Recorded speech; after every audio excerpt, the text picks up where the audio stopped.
Good morning, students.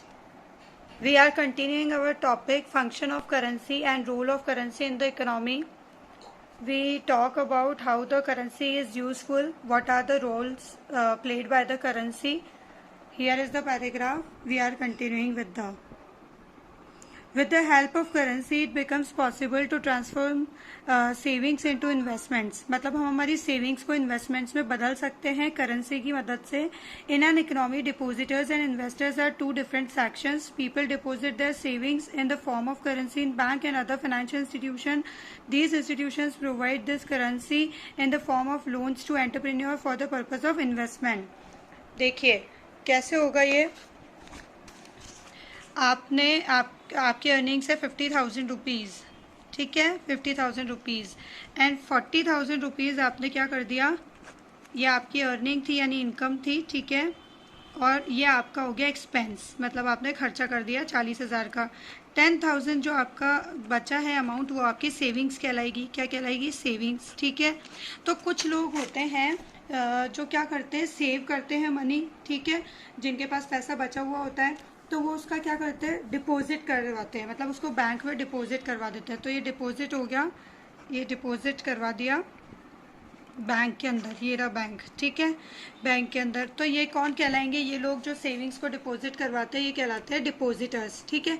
अब bank क्या करता है, बैंक उन लोगों को जिनको रुपए की ज़रूरत है, मतलब जो अपना बिजनेस चलाना चाहता है या जिनके पास पैसा कम पड़ रहा है या नहीं है, ठीक है, तो उनके लिए जो एंटरप्रेन्योर हैं जिनको अपना बिजनेस को शुरू करना है, नए आइडियाज़ हैं पर पैसा नहीं है, तो क्या देता है बैंक, उनको लोन देता है. क्या क्या देता है? लोन, ठीक है. तो एक होते हैं डिपॉजिटर्स, ठीक है, जो पैसा देते हैं बैंक में जमा करवाते हैं वो डिपॉजिटर्स कहलाते हैं. और एक वो लोग होते हैं जो लोन लेते हैं और उस पैसे को इन्वेस्ट करते हैं. क्या करते हैं? इन्वेस्ट करते हैं, तो वो इन्वेस्टर्स कहलाते हैं, ठीक है. ये बैंक ने पैसा लोन पर दिया है किसको? इन्वेस्टर्स को, जिन्होंने इन्वेस्ट करना है, ठीक है. समझ में आ रहा है? तो किस तरीके से आपकी जो सेविंग्स थी वो किसके अंदर चेंज हो गई? आपकी तो सेविंग, और इस इन्वेस्टर की क्या हो गया? इन्वेस्टमेंट हो गया. तो आपकी जो सेविंग है वो किस में बदल गई? इन्वेस्टमेंट में बदल गई, ठीक है. समझ में आया? तो ये बहुत ही अच्छा फंक्शन है करेंसी का, ठीक है. These institutions provide this currency in the form of loan to the entrepreneur for the purpose of investment. Due to this, production ability of the economy increases and the economy moves ahead on the path of development. और इसकी वजह से देखिए क्या हो रहा है, लोगों की जो सेविंग्स है वो दूसरों का इन्वेस्टमेंट बन रही है. तो इस वजह से क्या हो रहा है, production ability of the economy बढ़ रही है और इकोनॉमी जो है वो बहुत ही तेज़ी से आगे बढ़ रही है, ठीक है. इन्वेस्टमेंट मतलब होता क्या है, मैं आपको पहले भी बता चुकी हूँ, फिर से बता रही हूँ. इन्वेस्टमेंट की प्रॉपर डेफिनेशन आपकी बुक में दी हुई भी है, उसके अकॉर्डिंग भी मैं आपको पूरा प्रॉपर समझाऊंगी. Investment refers to such expense, investment उस एक्सपेंस को कहते हैं, उस खर्चे को कहते हैं, which increase the stock of actual productive asset, जो कि किसका स्टॉक बढ़ाता है? विच इंक्रीज द स्टॉक, किसका स्टॉक बढ़ाता है? प्रोडक्टिव असेट्स का. किसका? Productive assets. What is productive assets? जो आगे चल के आपको प्रॉफिट दे, जो आपके प्रोडक्टिविटी को बढ़ाए, जो आपका प्रोडक्शन में हेल्प करे, ठीक है. मैं आपको इसके एग्जांपल के लिए पहले भी बता चुकी हूँ. आप एक मशीन खरीद के लाए, है ना, तो आपका फिक्स्ड कैपिटल बढ़ा सबसे पहले तो, ठीक है, और उस मशीन से आप बहुत सारा प्रोडक्शन कर रहे हैं जो कि मार्केट में बिक रहा है, सेल हो रहा है और उसकी वजह से आपको प्रॉफिट हो रहा है, तो वो प्रोडक्टिव असेट कहलाएगा, ठीक है. तो ये क्या है? इन्वेस्टमेंट है कि जिससे आगे चल के आपका जो भी खर्चा हुआ है उस पर आपका आगे क्या बनेगा, वो आगे चल के प्रोडक्टिव असेट बनेगा इन एन इकोनॉमी, ठीक है. हर वो चीज़ जो आपको प्रॉफिट दिलवा रही है, ठीक है, लॉन्ग टर्म तक, वो इन्वेस्टमेंट कहला रहा है आपका.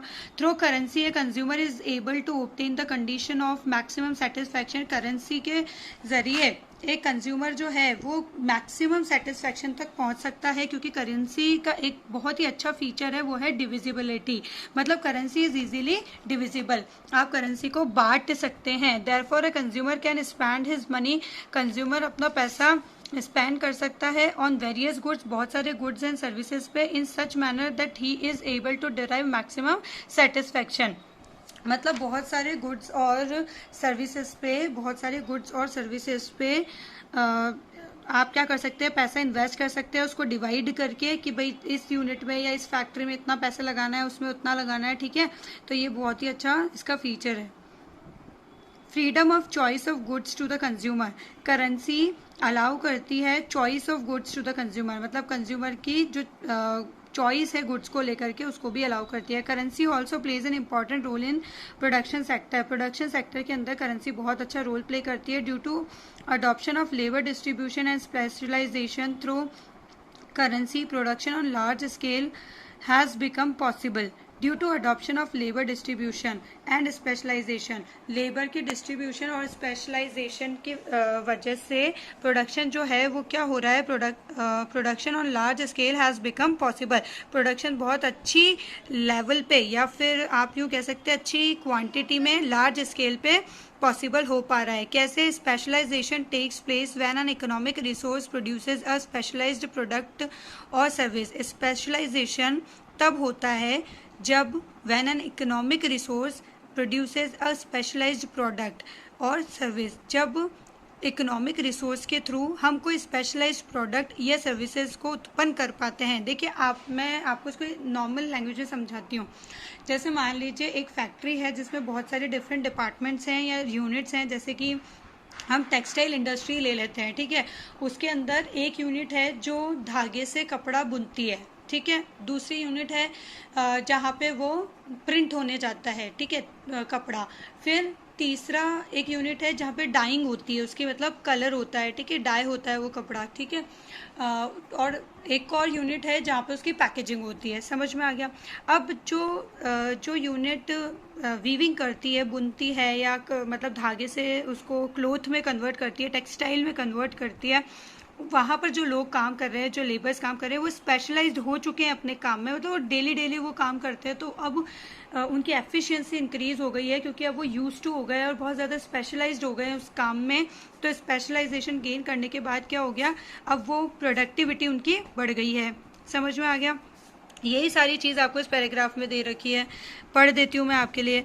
Increase in productivity skill and high level of production is achieved through division of labour and specialisation. देखिए आप अपनी प्रोडक्टिविटी स्किल्स को सिर्फ तभी बढ़ा सकते हैं और अपने प्रोडक्शन लेवल को बढ़ा सकते हैं अगर आप लेबर और स्पेशलाइजेशन, मतलब आप अलग अलग लेबर्स को डिवाइड कर दीजिए और उनको एक काम दे दीजिए जिससे कि वो उस काम के अंदर निपुण हो जाए, स्पेशलाइजेशन गेन कर ले।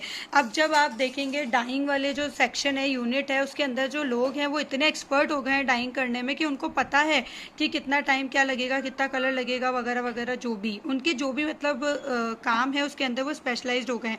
देखिए मैं आपको एक एग्जांपल बताती हूँ। डॉक्टर्स, अपन बोलते हैं ये भी डॉक्टर है, वो भी डॉक्टर है, डॉक्टर्स हैं बहुत सारे हैं, ठीक है। लेकिन आप देखिए पर्टिकुलर चीज़, पर्टिकुलर स्ट्रीम के अंदर कोई स्पेशलाइज्ड होता है, जैसे कि कोई ENT में होता है, ठीक है ना, कोई किस में होता है, फिजियो, मतलब कोई फिजियोथेरेपिस्ट होता है, ठीक है, फिजियोथेरेपी में स्पेशलाइजेशन होता है। इस तरीके से अलग अलग डिपार्टमेंट्स में स्पेशलाइजेशन होता है, ठीक है। How should the production which is obtained be divided into various units involved in production? किस तरीके से, how should the production which is obtained, किस तरीके से जो प्रोडक्शन हम obtain करते हैं उसको हम डिफरेंट यूनिट्स में डिवाइड कर सकते हैं। This was a major problem which exist due to absence of currency. This was a major problem. अच्छा, through currency it has become possible to divide production between various units involved in production. ठीक है, पैसे के नहीं होने की वजह से किस तरीके से हम यूनिट्स को डिवाइड करें प्रोडक्शन की को, ये बहुत ही बड़ा प्रॉब्लम था। लेकिन पैसे के आने के बाद, करेंसी के आने के बाद ये बहुत ही आसान हो गया। It is not always possible to divide the total produce और goods obtain, but it is possible to divide production into various productive units following appropriate financial rules through currency. ठीक है, देखिए मैं डाइंग वाली यूनिट में 50,000 रुपये ही लगाना चाहता हूँ, जबकि मैं वीविंग वाली यूनिट के अंदर 1 लाख रुपये लगाना चाहता हूँ, ठीक है। तो इस तरीके से आप ये तय कर सकते हैं कि किस यूनिट में आपको कितना इन्वेस्टमेंट करना है, और ये तभी पॉसिबल हो पाएगा जब करेंसी एग्जिस्टेंस में होगी।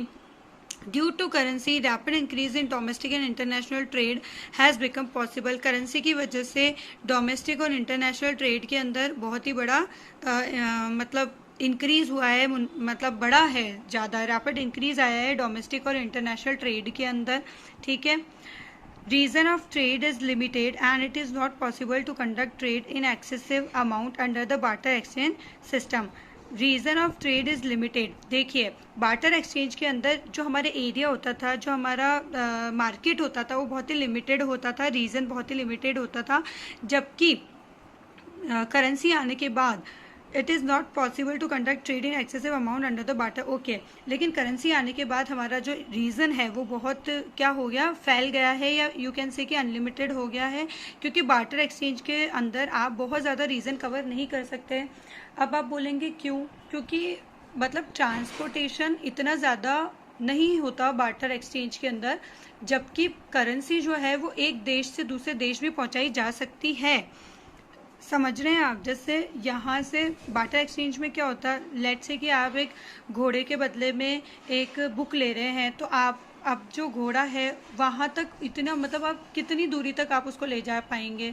मान लीजिए आप अपने देश में तो फिर भी कहीं ले जा पा रहे हैं, लेकिन अपने देश से बाहर कितना टाइम लग जाएगा? समझ रहे हैं आप? तो ये पॉसिबल नहीं था, आसपास के एरिया में ही बार्टर एक्सचेंज हो पाता था।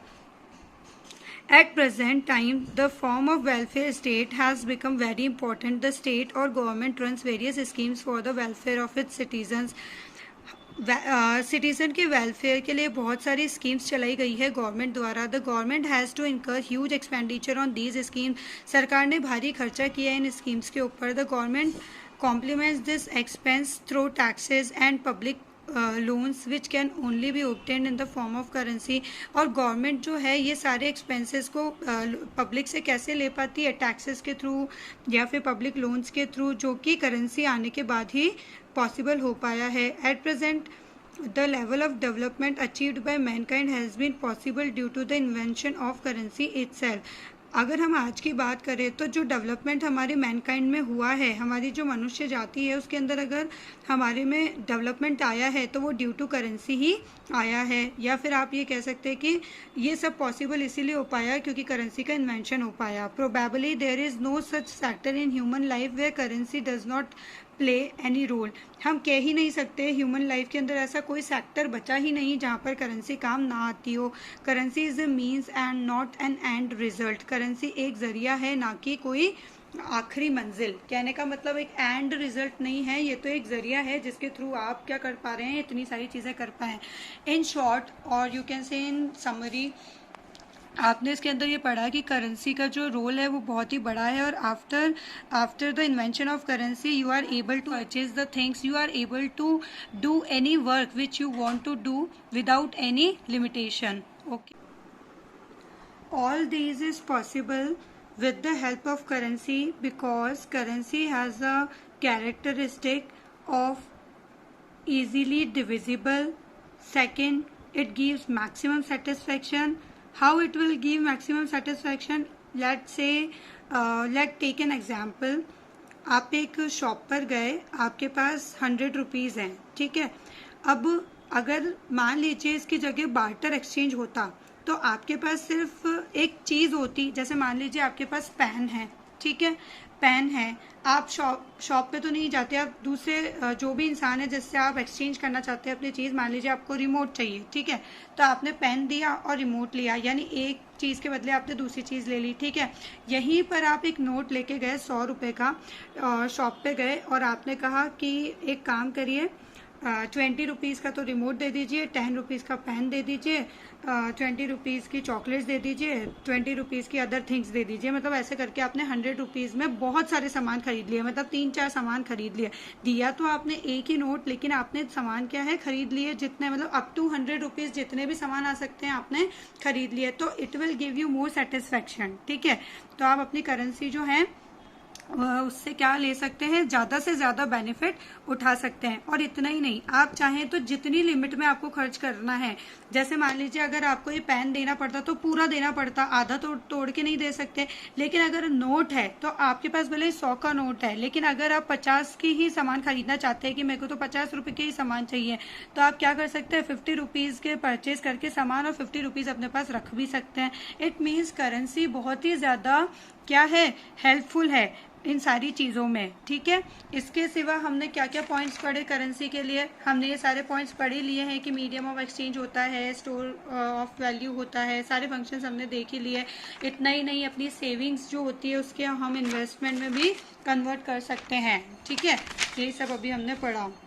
नेक्स्ट टॉपिक हमारा सेविंग्स एंड क्रेडिट हम दूसरे वीडियो में पढ़ेंगे। Thank you.